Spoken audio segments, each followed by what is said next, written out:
మద్యం కుంభకోణంలో అరెస్ట్ అయి బెయిల్ మీద రిలీజ్ అయిన కేజ్రీవాల్ అంటే ఆ తీర్పు సుప్రీంకోర్టు ఇచ్చిన తీర్పు విషయంలో అమిత్ షా కొన్ని కీలక వ్యాఖ్యలు చేశారు సార్. కేజ్రీవాల్ని చాలా స్పెషల్గా చూసింది సుప్రీంకోర్టు అని చెప్పేసి, కేజ్రీవాల్ తీర్పు చాలా అసాధారణం, కేజ్రీవాల్ బెయిల్ తీర్పు చాలా అసాధారణంగా ఉందని కూడా కామెంట్ చేశారు. సో ఈ కామెంట్స్ని ఏ రకంగా చూడాలి, ఇటువంటి వ్యాఖ్యలు చేయవచ్చా? చేయండి. వ్యాఖ్యలు అంటే సుప్రీంకోర్టు తీర్పును ఎప్పుడైనా విశ్లేషించవచ్చు, వ్యాఖ్యానించవచ్చు, అదేమి నేరం కాదు. కంటెంప్ట్ ఆఫ్ కోర్టు అని చట్టం ఉంది, కోర్టు ధిక్కారన్న నేరం ఉంది. ఈ కంటెంప్ట్ ఆఫ్ కోర్టు ప్రకారం న్యాయస్థానం తీర్పును వక్రీకరించకూడదు, న్యాయస్థానం పట్ల ప్రజల్లో విశ్వాసాన్ని దెబ్బతీసేటువంటి వ్యాఖ్యలు చేయకూడదు. న్యాయమూర్తులకు ఈ తీర్పు ఇచ్చినందుకు ఏదో మోటివ్ ఉంది అని అనకూడదు. ఈ మూడు అంటే తప్ప నేరం. అందువల్ల ఈ తీర్పు అసాధారణమైంది అనడంలో అనవచ్చా అంటే ఒకవైపు నుంచి ఈ తీర్పు యొక్క స్వభావాన్ని వ్యాఖ్యానించినట్లుంటారు, మరోవైపు సుప్రీంకోర్టు ఏదో ప్రత్యేక ఫేవర్ కేజ్రీవాల్ చేసింది అన్న మీనింగ్ కూడా వస్తుంది. ఆ మీనింగ్ ఖచ్చితంగా కంటెంప్ట్ ఆఫ్ కోర్టే. ఎవరైనా వెళ్తే అంటే సుప్రీంకోర్టు యొక్క నిష్పాక్షికతను హోంమంత్రి ప్రశ్నిస్తున్నాడు. తీర్పును మీరు అంగీకరించకపోతే తీర్పు సరిగా లేదు, ఈ తీర్పు బెయిల్ ఇవ్వడం కరెక్ట్ కాదు అనొచ్చు, అభ్యంతరం లేదు. సో కానీ ఇది అసాధారణ తీర్పు అనే ఆ మొత్తం స్టేట్మెంట్ మీరు జాగ్రత్తగా చదివితే అందులో ఎక్కడో ఒక చోట కేజ్రీవాల్ పట్ల సుప్రీంకోర్టు ప్రత్యేక ప్రేమను చాటింది. అంటే ఇండిపెండెన్స్ ఆఫ్ జ్యుడిషియరీని ప్రశ్నిస్తున్నాడు, న్యాయ వ్యవస్థకు మోటివ్ అట్రిబ్యూట్ చేస్తున్నాడు కేంద్ర హోంమంత్రి.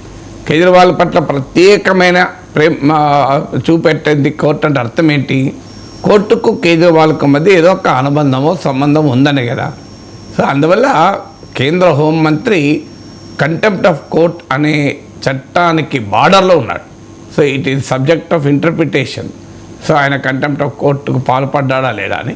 బట్ డెఫినెట్గా ఇది అభ్యంతరకరం, ఎందుకంటే సుప్రీంకోర్టు నిష్పాక్షికతను కేంద్ర హోంమంత్రే ప్రశ్నిస్తే, అంటే ఇంపార్షియాలిటీ అండ్ ఇండిపెండెన్స్ ఆఫ్ సుప్రీంకోర్టును పైన అనుమానాలు కలిగే రీతిలో కేంద్ర హోంమంత్రి మాట్లాడితే దేశ ప్రజల్లో న్యాయ వ్యవస్థ పట్ల గౌరవం పెరుగుతుందా? సో ఇటీవల బీజేపీకి అనుకూలంగా ఉండేటువంటి లాయర్లు కొంతమంది లేఖ రాశారు, న్యాయ వ్యవస్థ పైన ఒత్తిడి పెరుగుతుంది, ఎలక్టోరల్ బాండ్ జడ్జిమెంట్ని జీర్ణించుకోలేక. సో ఇప్పుడు కేంద్ర హోంమంత్రి అంటున్నాడు, సో ఇక సుప్రీంకోర్టు పైన విశ్వాసాన్ని దెబ్బతీసి ఈ దేశంలో ఏ ఇన్స్టిట్యూషన్ పైన విశ్వాసం ఉంటుంది? కొంత గొప్ప మన దేశంలో డెమోక్రసీలో ఉన్న 3 ఇన్స్టిట్యూషన్స్, లెజిస్లేచర్, జ్యుడిషియరీ, ఎగ్జిక్యూటివ్, అంటే ప్రభుత్వము, చట్టసభలు, పార్లమెంట్, అసెంబ్లీలు, న్యాయ వ్యవస్థ. ఈ మూడిట్లలో ఇప్పటికీ కూడా ప్రజలకు ఎంతో కొంత విశ్వాసం ఉన్నది న్యాయ వ్యవస్థ పైన. చట్టసభలపైన విశ్వాసం పోతుంది మీకు, అందుకే ఓటింగ్ పర్సంటేజ్లే తగ్గిపోతున్నాయి. ప్రభుత్వాలపైన విశ్వాసం పోతుంది. సో ఒక మిగిలిన విశ్వాసం వల్ల న్యాయ వ్యవస్థ పైన. అలాంటి న్యాయ వ్యవస్థ పైన విశ్వాసాన్ని సన్నగిల్లేలా కేంద్ర హోంమంత్రి వ్యాఖ్యానం. అసలు ఎందుకు ఈ వ్యాఖ్యానం చేయాల్సి వచ్చింది? ఈ వ్యాఖ్యానం చేయడం ఏంటంటే కేజ్రీవాల్ అరెస్ట్ చేయడము, ఆ తర్వాత బెయిల్ పైన విడుదల చేయడం, ఈ రెండు ఢిల్లీలో బీజేపీకు పెద్ద ఛాలెంజ్గా మారింది.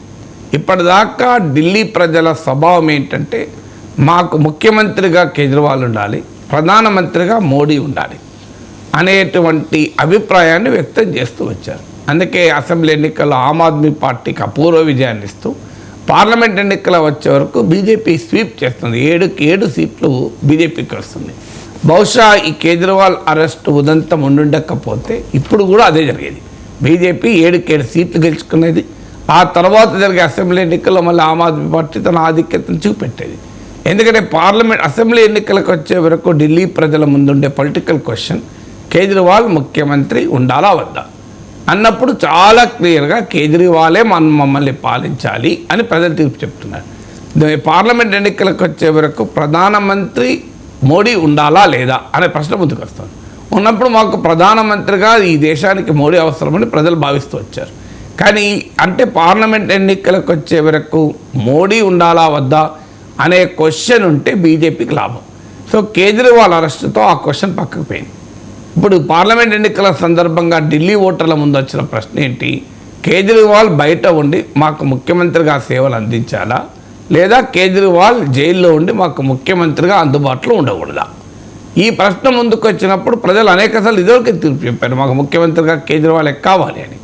అందువల్ల పార్లమెంట్ ఎన్నికలకు ఓటు వేసే ముందు ఢిల్లీ ఓటర్ ముందున్న ప్రశ్న ఏంటి, కేజ్రీవాల్ జైల్లోనే ఉండాలి, మాకు ముఖ్యమంత్రిగా అవైలబుల్ ఉండకూడదు అంటే బీజేపీ కొట్టేస్తారు. లేదు మాకు ఆయన బయట ఉండి ముఖ్యమంత్రిగా పాలన అందించాలి అని భావిస్తే కేజ్రీవాల్ కోటేసే అవకాశం ఉంది. సో ఈ భయం బీజేపీకి పట్టుకుంది. అంటే పార్లమెంట్ దేశానికి ఎవరు ప్రధాని ఉండాలి అనేటువంటి అనే పొలిటికల్ క్వశ్చన్ను రిప్లేస్ చేసి కేజ్రీవాల్ బయట ఉండాలా లోపల ఉండాలా, ముఖ్యమంత్రిగా అందుబాటులో ఉండాలా ఉండకూడదా అనే క్వశ్చన్ తీసుకురావడం బీజేపీ చేసిన పని. ఒకవేళ బీజేపీకి రేపు ఢిల్లీలో దెబ్బ తగిలితే అది స్వయంకృతాపరాధమే, సెల్ఫ్ గోలే అవుతుంది.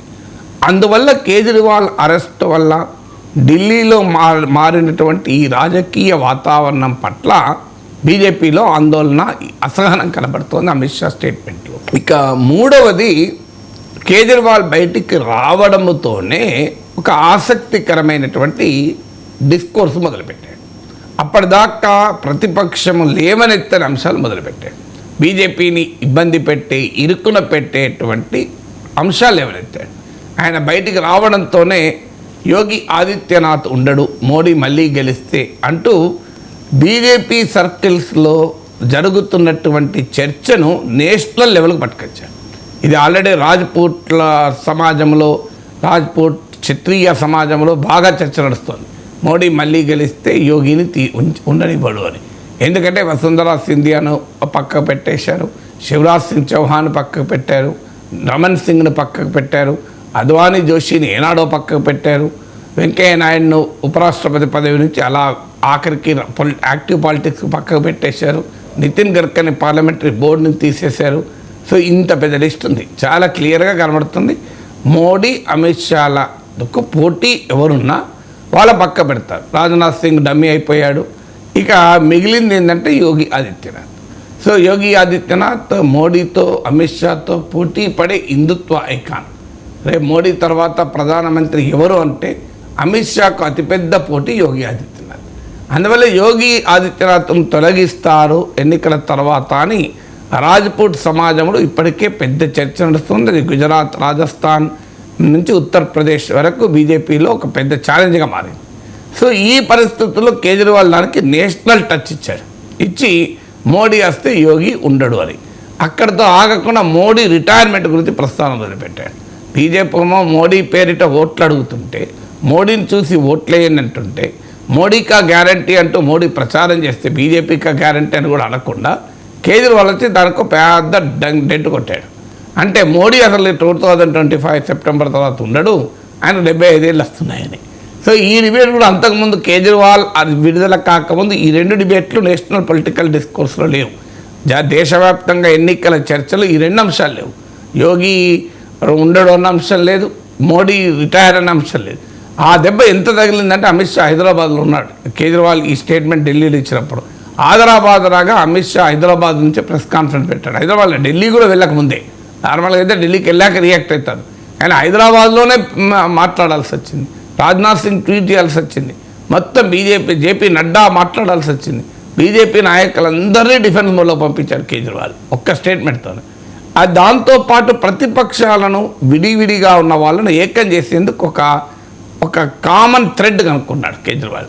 మన అందరినీ లోపలేస్తారు, మేము నన్నే కాదు, స్టాలిన్ వేస్తారు, మమతా బెనర్జీని వేస్తారు, ఉద్ధవ్ ఠాక్రేని వేస్తారు, తేజస్వి యాదవ్ వేస్తారు, సో అందరూ జైలుకు పోవాల్సిందే అంటూ ప్రతిపక్షాల ఐక్యతకు ఒక కామన్ థ్రెడ్ను క్రియేట్ చేశాడు.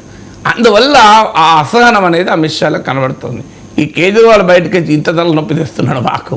సో ఇప్పటిదాకా రాహుల్ గాంధీ మాట్లాడితే రాహుల్ గాంధీని ఈజీగా అటాక్ చేయగలిగారు, కానీ కేజ్రీవాల్కి వచ్చే వరకు బీజేపీకి ఉన్న సపోర్ట్ బేస్లోనే కేజ్రీవాల్ కూడా సపోర్ట్ బేస్, పూరర్ సెక్షన్స్లో, మిడిల్ క్లాస్లో, ట్రేడర్స్లో, అప్పర్ క్లాస్లో, ఇలా బీజేపీకి ఉన్నటువంటి ఎథికల్ ఓటర్స్, పరిపాలన, మంచి రాజకీయాలు, కాంగ్రెస్ రాజకీయ సంస్కృతితో విసిగెత్తిన ప్రజలు, వీళ్ళందరూ కూడా బీజేపీ ఓట్ బేస్.